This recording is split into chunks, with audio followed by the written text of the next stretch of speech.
Today I want to take on a question I got from somebody who's watched some of these videos, sent through a question I thought was quite interesting. It was essentially about the difference between lament and grumbling. So let me read the question. What is the difference between the complaining or murmuring we're not supposed to do? And that includes two texts, Philippians 2 verse 14 and 1 Corinthians 10 verse 10, and lamenting like we see in the Psalms. I'll tip my cards and say I think the main difference is pride and humility. Let me tell you how we get there. The first text he includes is Philippians Chapter 2, 14 to 15. The context of Philippians, Paul himself is suffering. He's in chains. He's writing to a church that's going through a tough time, perhaps persecution. If not, it may be coming soon.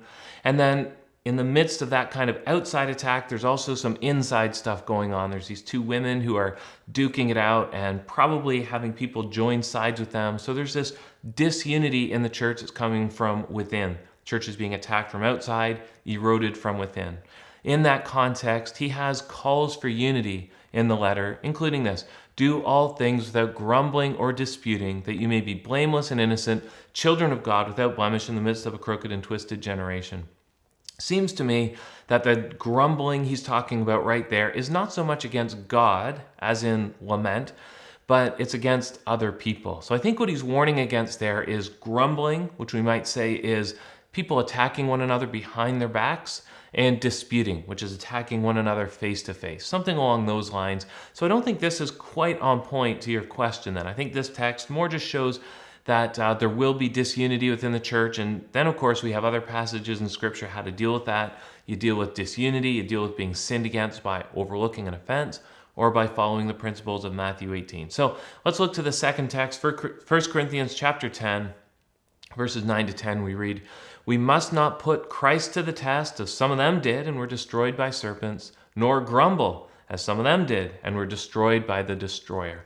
Now this is clearly grumbling against God, and it shows us this is a serious offense, which has had in the past serious consequences. The warning to us is clear. We must not grumble against God. And yet we have these psalms of lament. We have these psalms where people, individuals, or communities are crying out to God and saying, we don't understand what's going on. Please, God, make this stop. So Psalm 44, "Awake, Lord, why do you sleep? Rouse yourself, do not reject us forever." Some of these psalms of lament are whole communities. Some of these psalms of lament are individuals protesting individual circumstances.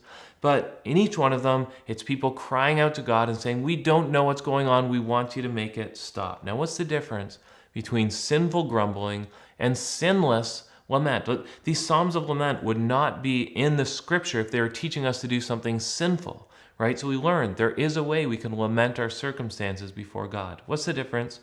I think the difference is humility and pride.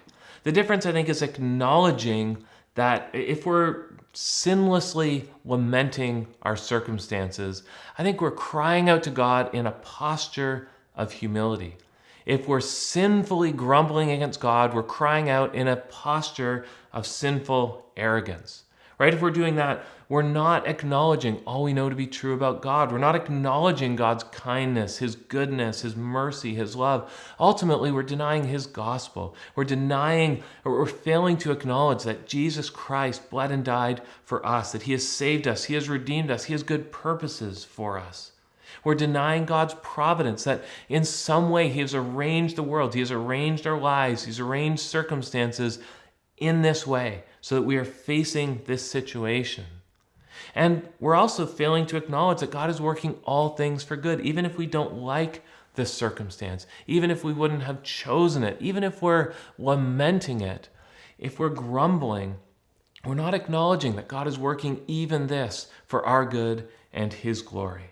And so when we find ourselves in these difficult circumstances, people are attacking us, we're in a time of persecution, in a time of pain, of searching, of questioning, we need to remember the promises of God. Remember, God has promised He will never leave us nor forsake us. And I like to borrow here a phrase I learned from a friend of mine. He preached at our church. His name is Dan McDonald, and he preached a sermon, and he used the phrase gospel weariness. I found it so helpful to think about the fact that life is difficult. And the longer we live in this world, the more we're exposed to the pain of it. And hopefully as Christians, the more we get this real weariness, but this gospel weariness, where we are confident that there will be an end to this pain, whether that's personal or just all the mess we see in the world around us. Through the gospel, we can have that weariness that looks to a good future. We can lament our circumstances, but hopefully, with humility, looking forward to the great end when Christ will return, when all of this will be done away with. There will be no more reason for lament, no more pain. So, the big difference, I believe, between sinful grumbling and sinless lament, simply humility.